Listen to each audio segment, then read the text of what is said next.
guys? Welcome back to the channel. I am your host, BlakeChaos. Today I am joined once again by the one and only Bailey D. We're going to be talking a little bit of things we think that the Detroit Lions should do this offseason in free agency. And we're going to talk Super Bowl. We are on Super Bowl Sunday today. Super Bowl 58, San Francisco 49ers taking on the Kansas City Chiefs. And we're going to talk about it with our predictions. Guys, let's get into it. Before we do me a favor, hit the like button, subscribe to the channel, comment below. Let's talk about it. I want to know your predictions. I want to know who you think is going to be the MVP. Let's get into it. Bam.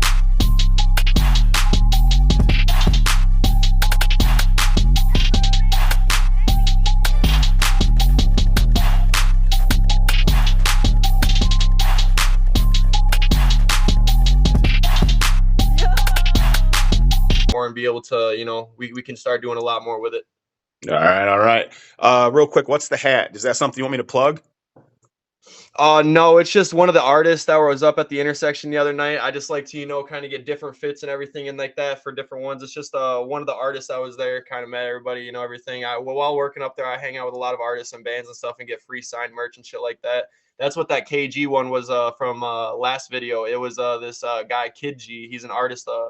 He just kind of floated through there. I kind of came buddies with him and just gave me, free hat. And so did the merch guys from the other night. So I just kind of like to, switch up the fits and everything for each video, not to, kind of keep it one thing, just be very, versatile with everything. Gotcha. Cool. It's pretty cool hat. So I just said, fuck it. I mean, I'll wear it. I'll fuck with it. Yeah, I like it. It's got a little bit of coloration, everything going on for the game today. So I see. So, shit, I've been recording for about 2 minutes, 50 seconds now, but so you wanted to do a prediction video, and then we'll do the kind of the topics, like to keep it a Lions theme going too throughout the off season, because I'm getting a lot of traction. I was looking at the analytics of the YouTube channel and everything. Yeah. And a lot of traction has been coming from anything I tag podcast and a lot of Lions stuff where I tag, like Lions Fans Unite or Lions Roar or those growing trending topics. Right. So kind of the things I wanted to just talk about with that whenever we do that video, if it's later today, probably not later today, more like tomorrow or Tuesday, something like that. Yeah. Oh yeah, because I've been busting out, how it is, kind of fucking been busting out, grabbing hella notes all over the place, just trying, get some good feed, get some good stuff like that, and be able to kind of put it together and how we're gonna play it subject to subject, kind of what's gonna say, stuff like that. Yeah, I've been trying to kind of to dictate time limits. Our last one we did that was like 28 minutes, that worked out perfect because I wanted to hit in between 27 and 30 minutes because that's the best podcast time or video time.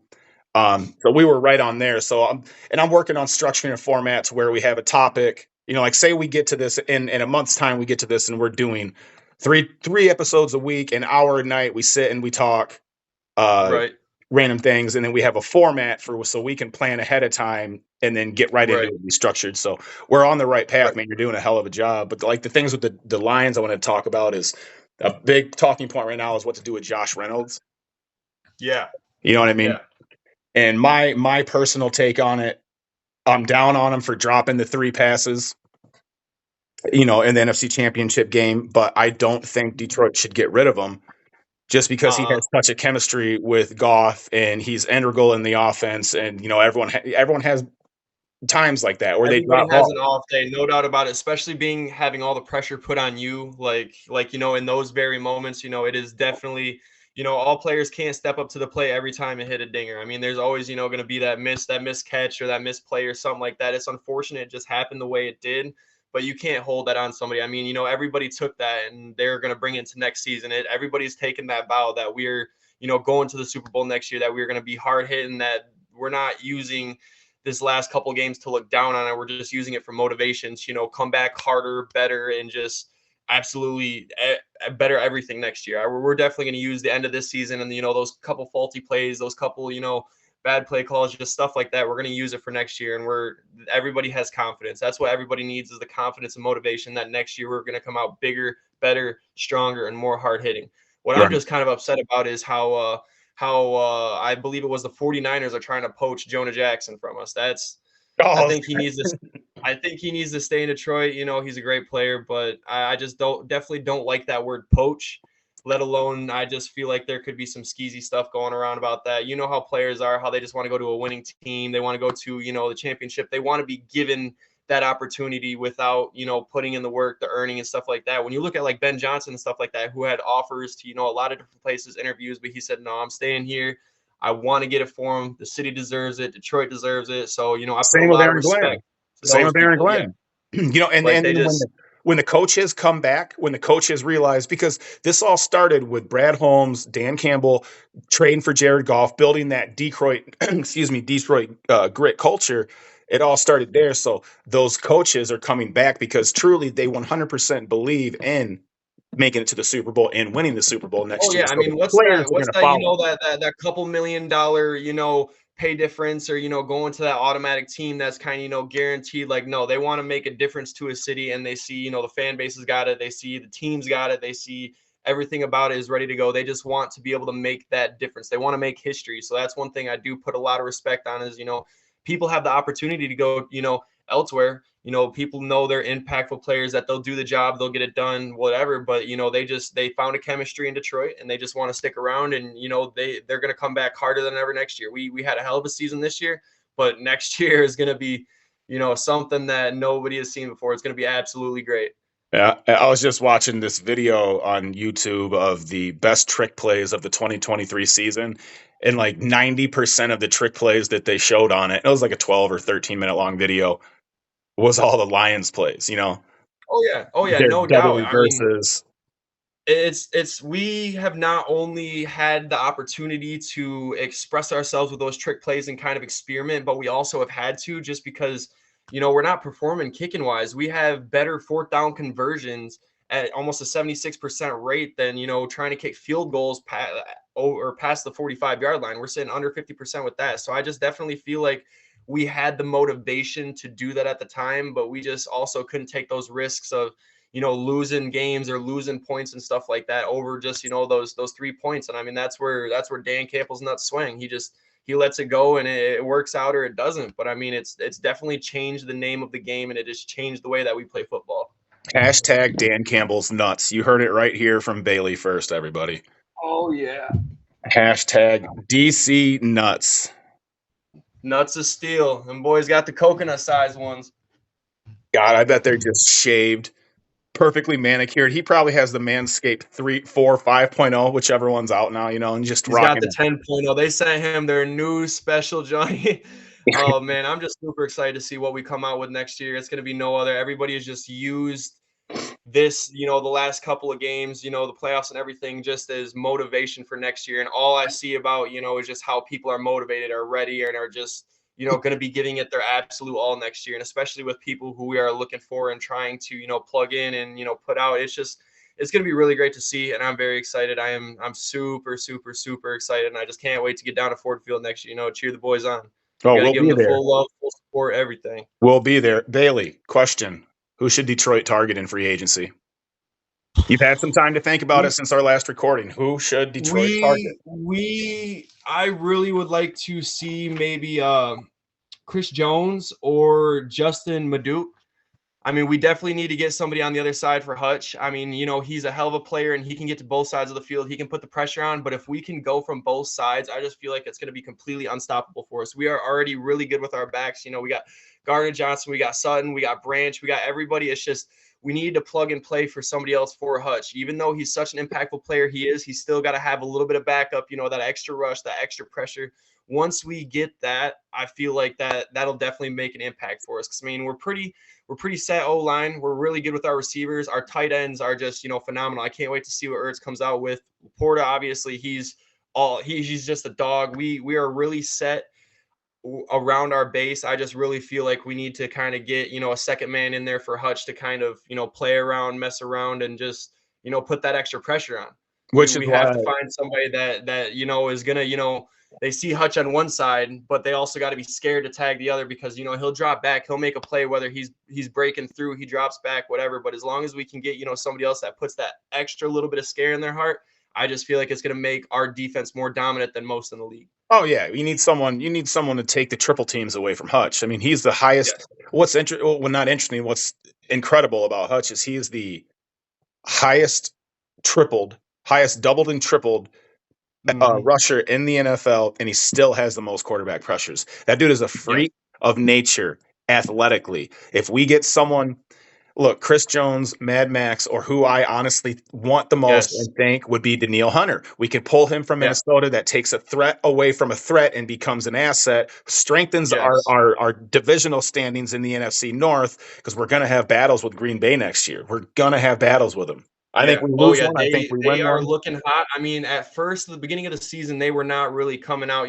too great. But for some reason, that back half of the season, they just really kicked it in gear, and they were just, they were looking phenomenal. I am, definitely not a big fan of the Packers at all. I have big old rivalries, with my brothers and some other people in my family, but they're definitely going to be ones to watch out for next year, and we're definitely going to have to utilize a lot of our players and stuff like that just to be able to kind of keep on top of them.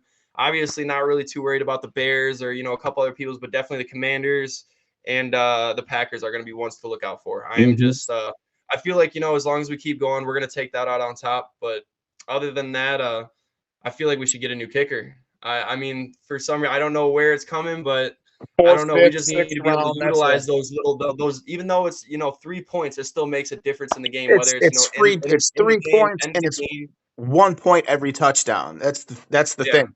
People are going to miss field goals, but a consistent extra point consistent. kicker and someone who's Hmm. consistent, at least for Detroit at home inside the 40. You know what I mean? On Yeah. in a dome on turf inside the 40.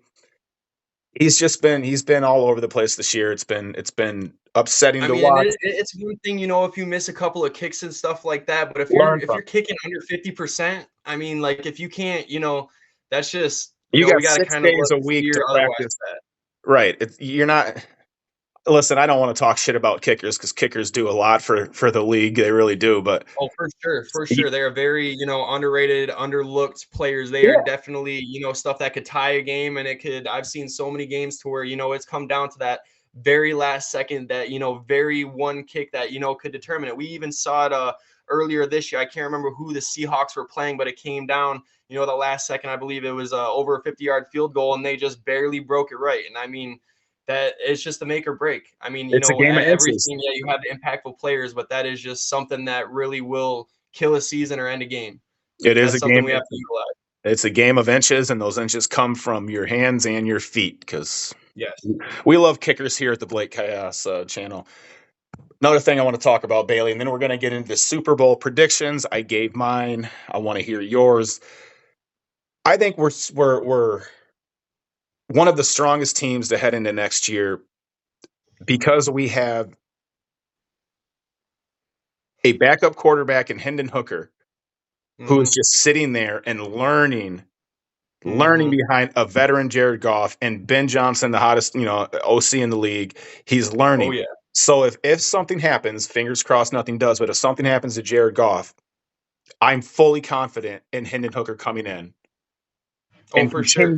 and continuing what they're doing. How do you feel about For that? sure. That is definitely one thing that we have been doing. We have been picking up a lot of impactful players. I mean, they want to that you don't want to have complete overstack, but we have a lot of players we'll be able to switch out. Like we have multiple running backs, that are very very versatile and transverse. That we can pick and play who we want to play. We have the tight ends. We got Ertz. We got Laporta. I mean, it's just when you come out with that element of surprise, they are not going to know what to expect. Especially when we all, everybody knows the book. Everybody practices. Nobody's number one over anybody. We're able to pick and play, switch out as we need to, and that's one of our best strategies, is kind of giving that element of surprise. I mean, you could, if something's not working out, you always got your other boys that you'll throw in, and they have no idea what's going on. They could be. It's just really good how Detroit has been doing it. I really like how they have been, switching, plugging and playing, and it gives that element of surprise. And I just think that's really good, especially Ben Johnson, like you were saying, one of the best in the league OCs. He is absolutely great, but you put the minds and the abilities of a lot of the players that we have, and that's going to give us the ability to, kind of switch in, switch out, like whether it's mid game, beginning game, season, just kind of whatever. It's very it's very utilized. They know how to put in motion all of their players, all their perspectives of absolutely everything. And I just think that's going to be one thing we're going to see next year. Even if hoping and praying that absolutely nothing happens, but I would definitely like to see him get some time to show what he's about. I'd like to see everybody kind of put it all out on the field and just kind of be able to get that spotlight and get that word. Develop a Because you little don't more. want. He's going to need some Yeah. Oh in-game yeah. experience to develop. But you and I have been talking a lot about Zach Ertz since that signing was made. Okay. Yep. And a lot of people question Dan Campbell, his decision on not playing Zach Ertz for the NFC Championship game. I thought it was a brilliant thing because what you're talking Mhm. about right here is having those plug and play players. Ben Mhm. Johnson and Dan Campbell have developed an offensive system that's taken Mhm. Jared. If you remember Jared Goff, his first year, he didn't get it. It took him a Mhm. year and a half to catch into the system and really get it clicking. Right. So Zach Ertz not playing, people are like, oh, he's washed up, he's too old. No, he's not. This is No. a very intricate offense that takes time to understand. Why put a player in who's going to be impact? He will be impactful next year, but he didn't play in that game 100%. simply because he didn't know the offense yet. That wasn't a people. Exactly. People thought that was Exactly my point. Just because somebody's not out there making outstanding plays, outstanding stuff like that, they're washed up or whatever. I completely disagree. I mean, you got the offseason training, you got them running the books, all the practice. That gives them more time to come out with that element of surprise. Like, it gives them more time to get comfortable with their players, the base, the team. I mean, it gives them a lot more time. And I think it was very, very smart, even though with Laporta, kind of everything that he had going on with his injuries and stuff like that. But I think it's very smart that they didn't play him just to kind of give him more comfortability, because I would rather, lose with a hard hitting, battling game than, just kind of go in there looking like a phony and get out. Cause, it was a week or two prior to the game where he was signed, and he was a little bit comfortable kind of with our system, how we run the plays, everything like that. But, in a high pressure game like that, if you're not completely on point, then that could just completely throw off. I would rather lose to a hard hitting game any day, very close 3 points, than just, to walk out there and get embarrassed, get completely blown out or whatever. So I'm not mad at my boys or anything for that. They made all the right calls this season. I know everybody was dogging on Dan Campbell, for not taking them field goals or not the attempts or anything like that. But you just have to look at statistics. It's easy it's statistics. You just have to look at analytics. the seats. You have to look at the season. You just have to, just because they're not out there making that impactful play every time, getting the ball down the field every time, you just have to really look. You have to understand. And I just think that's where a lot of people missed out, but I don't blame them boys one bit. They gave us a hell of a season. They gave us hope. I mean, people aren't talking about us. Nobody was with us when we were 0-16. Look at us now. Everybody's riding the train. We had all of America rooting for us. They wanted us to go to the Super Bowl. I mean, we got it. We are America's team now. Where are People them love Cowboys? Detroit. Come on, Honolulu Blue all day. All day. Bailey. All Yes. right. Well, we're here. It is Super Bowl Sunday today. Super Bowl Sunday. We Not the got one we the want to see, but it's here. It is Hey, here. we did this a couple of years ago. I predicted this before the season started. I always do my NFC Championship game, AFC Championship game. The only team I got wrong this year, I had Buffalo instead of Baltimore. I did have Detroit going this year. I did have them losing. But we have the 49ers coming out of the NFC. We have the Kansas City Chiefs, again, coming out of the AFC. Two questions for you. One, who wins? Two, who's the MVP? Go. I would like to say Chiefs are going to take this one out on top. Not everything. Score prediction, I want to say it's going to be 28-31. I feel like Harrison's going to come out with that, last second, that real big bomb field goal. I mean, he's proved this time and time again. He's got the leg, he's got the accuracy, stuff like that. I feel like it's going to be a really hard hitting defensive game. I feel like we're going to be looking at a lot of tight end work today. They're obviously going to be keeping their eyes on Debo, trying to shut him down. And obviously Christian McCaffrey, I mean, not a lot of people can shut him down. He's an absolute dog, but I feel like, the Chiefs are going to be looking a lot towards to keeping them rushing yards and keeping that rush game really low today. So I really feel like we're going to see a lot out of Kittle and Kelsey. I feel like it's going to be a real tight end game. And, because Taylor switched there, it's either going to go, if the Chiefs win, it's going to go to Mahomes or Kelsey. Especially, I think Kelsey's going to throw up 2 touchdowns today. I think Kelsey's going to have an absolute phenomenal day, even though he's kind of been, a little all over the place, but I really feel like it's going to be a Swifty kind of day. So I'd like to say, Chiefs are going to take it on top, 28-31. And I want to say Kelsey will take it if he has at least 2 touchdowns, which I'm projecting. He will. I agree with all of that. I got no problems with it whatsoever. I would like the Niners to win, obviously. You know, Yeah. I grew up a Niners fan.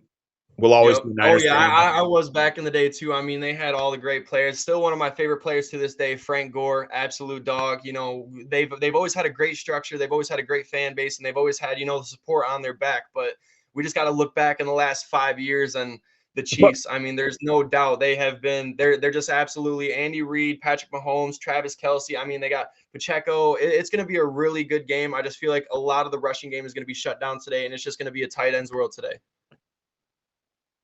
I got no disagreements with that whatsoever. I do think that. You're not gonna get all Listen, Stephen A. Smith on me this time, eh? no. I agree 100% with everything. I am just leaning the further and further that I go into my I'm reaching 40. So the older I get, I start to notice conspiracies. I see them everywhere. And Yep. I'm starting to notice them in the NFL right around the time Mhm. Adrian Foster went on the podcast talking about the scripted NFL. Now it's Yep. trending, it's everywhere. Right. As much as I am rooting for Brock Purdy and my 49ers, I love Kyle Shanahan. CMC is a dog. All right, Absolute dog. He is a the menace to the field. I mean, that dude. especially the way that they did us at our last game. I mean, there's no bad words towards, McCaff. He's You obviously a gotta great love player on talent. and off the field, great guy. I see him doing, a lot of community work. He's just all He's time. he's a There's no good really he's bad a words to say good about him. And person. just the fact that nobody can take him out on the field. He's just an absolute dog. And I just feel like, they're going to be putting on a lot of pressure to shut him down today, which we've seen a lot over the season, and people have been very unsuccessful, including us. But I just feel, they're going to be putting their extra efforts into shutting him down today. They're going to be pulling You a lot can't. of pressure on them, and Yeah, they're gonna I'm try. really looking There's forward to too see on many how Brock's weapons. going to take this. I I, feel I like, think this is going to be his make or break. He's either going to, take the pressure on, he's going to grab it by the balls and squeeze, or it's just kind of, it's going to take him a while to get into that vibe, to get into that motion, and ready to play. But only time will tell. I mean, we got T minus 4 hours until the game, so I guess we are going to see. you heard it here first, folks. We both want the Niners to win, but we both know better than to bet against the Kansas City Chiefs, Patrick Yes. Mahomes, Travis Kelce, and Taylor Swift. Yeah, there we go. I was gonna say if you didn't mention it, I was going to. I mean, Andy Reid deserves a hell of a lot of credit too, but when it's Taylor, what's going to get more views, Bailey? Andy Reid or Taylor Swift? So we'll thank More Taylor Swift. views and just more playtime. We're gonna see her so much on the TV today. It's gonna be. I guarantee you, she has more coverage than absolutely most that's going on in the game. It's one thing I don't Yeah, like, but it's it's just the way it is. And I mean, it's great that she's bringing all the money and revenue into for the NFL, for the fan base, and everything like that. I just feel like it's gonna go to the better team today, and we're gonna have to see who that is. But I even though they beat us, I'll still root for the Niners a little bit. But just there's well, no doubt you can't go against. you want to lose to the champion. You don't want to Yes. lose Oh to the yeah. team The that better the lost. better team will win. That's how it goes. I mean, they fight all season for this, and they go and just the last 5 years we've seen it firsthand. I mean, Patrick Mahomes, Kelce, Andy Reid, they're a great collab. They know what they're doing. They know how to build a structure. And Andy Reid, he's one of those coaches that builds championship teams and keeps it going. I mean, I definitely see a lot more coming in their books in the next couple of years. Just today, I feel like they're gonna run a hard hitting game, and it's gonna be very close. But it's all gonna come down to what I think is that field goal at the end of the game where all the pressure's on. And Harrison, he's one of those guys that does put on that pressure. He shows out when the pressure's on him, and I just feel like that's where it's going to come to. Now, I do want to mention how I think the game is going to end, and it's Mm-hmm. interesting that you talk about Harrison Butker because I think the game is going to end on a Jake Moody missed field goal. Okay, I like that. I love the man. He's a Michigan boy, but he has been absolute butt cheeks this year in field goals. I think he Yep. chokes. I think they need to kick a field goal to either tie it or win the game. I think they miss it. Super Bowl ends, Chiefs win. That's how I predict it. Bailey D will be back with me tomorrow. Bailey, what's your schedule tomorrow? You going to be able to record a reaction video? Let's do it. I'll be with it, brother. That's what I like to hear. All right, Bailey D, last time, check out. What do you want to say to him? Like, follow, and if you have not subscribed already to BlakeChaos, much love, and we will be back to you with more sports talk. Much love, guys.